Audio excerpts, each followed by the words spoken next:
اسبوع واجي ديفغان gaar u yahay kaasoo sooyaalkiisa baaldahaba ka galay isbuuc oo ajiib fanka Hindiya ku soo biiray misana loo daawada mid kamid ah aflaamtiisa jaceylka kaasoo uu la sameeyay marwadiisa Kajal hadda waxay la wadaagi doonaa xog iyo xaqiiqooyin u gaar ah jalaagan balse intaan u gudgelin muuqaalkayga waxaan ka codsanaynaa jalaal ku soo biirto muuqaalka dadka shalaag inoo saar si share gareey la wadaaga asxaabtaada soo dhawaada saaxiibayaal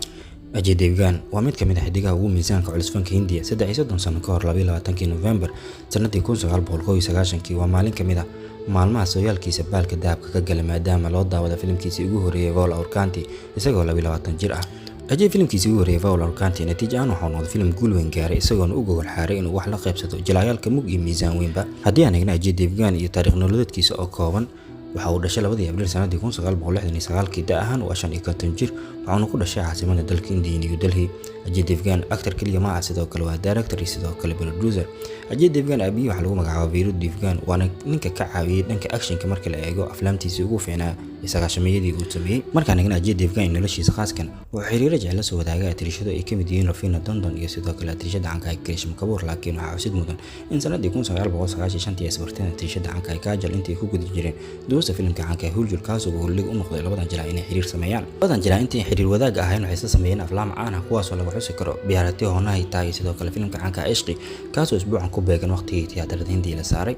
Ishqi waxa uu soo baxay 28 November sanadii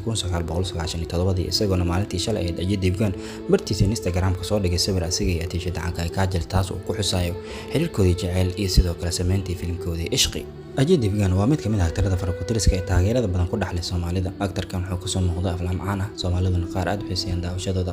inkastoo aan soo koobi karin aflaamta uu sameeyay Soomaaliduna aad u jecel yihiin haddana waxaa jira aflaam xilliga shileemooyinka aad caan u ahaa Soomaaliduna jecel jireen inay daawadaan waxa lagu xusi karaa filimka caanka ah Diljaal Soomaalida qaar waxay u yaqaanaan Ajay qalbi xulxay sidoo kale Dilo Ale ayaa jira oo Soomaalida qaar ay dhahan Ajay qoraal gooy Vijay Badu Ajay farganka ay dhahan xaqiiqad iyo sidoo kale filimkii caanka ah Suhakaasoo Ajay Devgan iyo Akshay Kumar ay qaybta ka wada ahaayeen markaan eegna Ajay Devgan xaqiiqooyinka laga diiwaan galiyay hal iyo laba ayaan ka eegi doonaa xaqiiqada ugu horeysa Ajay Devgan waxa uu ahaa dooqa koowaad booska Salman Khan ee filimka caanka ah Karan Arjun kaasoo sanadii 1995 la daawaday laakiin nasiib uma uusan yeelan inuu booska sameeyo waxaase xusid mudan in filimkani dib tiyaatarada loo saaray horaantii isbuucan markii ku beegneed 22 November xaqiiqada ugu dambeysay jalaagan aan kala wadaagi doono xawiyaan waxa la leeyahay Ajay Devgan waa jalaagii ugu horeeyay iibsada diyaarad qaas oo ah manager actor ka horeeyay iibsada diyaarad qaas oo ah haddaba intaas ayaan ku soo gabagabeeyaa saaxiibayaal xogtii xaqiiqooyinkii koobnaa aan kala wadaagay actorka caanka Ajay Devgan fadlan haddii aad muuqaalka shalaag inoo saar si share gareey oo la wadaaga asxaabta kanaalka dadka cusubtaan ku soo biir waan ku mahadsantahay daawashada muuqaalkeena